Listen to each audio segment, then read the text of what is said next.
Cet audit nous a permis d'établir une feuille de route, d'identifier nos points forts, nos points faibles. Et à partir de cette première étape, on a donc construit petit à petit notre feuille de route, on l'a mise en œuvre.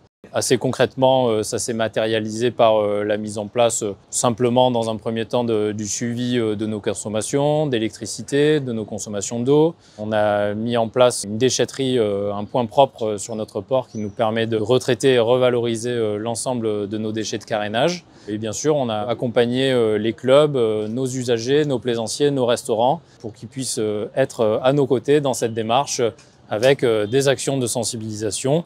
On a identifié que sur notre aire de carénage, on avait des plaisanciers qui avaient des pratiques traditionnelles, on va dire, de rénovation et de carénage de leurs bateaux et on les a accompagnés pour les sensibiliser justement, notamment au traitement de leurs déchets. Et tout ça nous a conduit à obtenir donc la certification port propre en 2022. En tant que gestionnaire de port et chambre de commerce, c'est important évidemment de pouvoir avoir une gestion vertueuse du port, de l'infrastructure portuaire. On la doit à notre territoire, à nos plaisanciers, à notre concédant, le propriétaire du port, qui est la métropole Aix-Marseille-Provence. C'est une preuve de qualité de service qu'on déroule tous les jours au quotidien.